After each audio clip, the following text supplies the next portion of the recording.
Fakta-fakta Gaga Muhammad jadi terdakwa kasus kecelakaan Laura Anna, sederet artis beri dukungan. Simak sederet fakta kasus kecelakaan yang menyebabkan selebgram Laura Anna lumpuh. Mantan kekasih sang selebgram Gaga Muhammad atau Gaung Sabda Alam Muhammad telah resmi menjadi terdakwa atas perkara pidana lalu lintas. Gaga harus menjalani proses persidangan di Pengadilan Negeri Jakarta Timur. Seperti diberitakan Kompas.com, Gaga didakwa pasal 310 ayat 3 Undang-Undang tentang Lalu Lintas dan Angkutan Jalan. Berikut Tribun News telah merangkum sederet fakta-fakta berikut ini.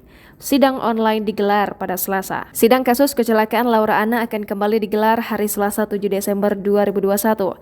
Dijadwalkan sidang online kali ini akan dilakukan pemeriksaan saksi di Pengadilan Negeri Jakarta Timur. Gaga Muhammad sudah dilakukan penahanan. Diketahui Gaga Muhammad sudah ditahan di Polda Metro Jaya, Jakarta Selatan. Alex menambahkan Gaga dilaporkan ke polisi oleh Laura Anna yang merupakan korban. Kemudian kasus tersebut dilimpahkan ke Pengadilan Negeri Jakarta Timur karena syaratnya dinilai telah cukup untuk disidangkan. Selain itu, perkara kecelakaan yang menjerat Gaga sudah dilimpahkan ke Pengadilan Negeri Jakarta Timur pada 21 Oktober 2021. Lanjut, perkara didaftarkan untuk persidangan pada Senin 1 November 2021. Sederet artis beri dukungan.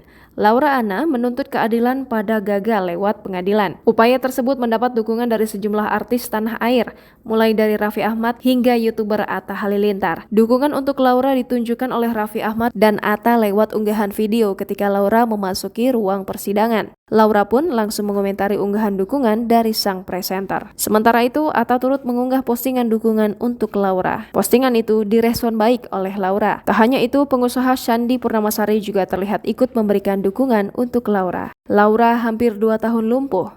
Insiden kecelakaan Laura dengan mantan kekasih terjadi pada 8 Desember 2019 silam. Akibat insiden tersebut, Laura hampir 2 tahun tidak dapat berjalan lagi. Laura sempat mencurahkan isi hatinya lewat akun Instagram pribadinya. Ia mengatakan betapa lelahnya dengan situasi yang tengah dihadapi saat ini. Laura sampai saat ini masih optimis jika nantinya bisa sembuh. Namun, di sisi lain Laura merasa dirinya sangat merepotkan. Pun ia meminta maaf kepada orang-orang yang telah merawatnya selama ini. Laura sempat berniat akhiri hidupnya.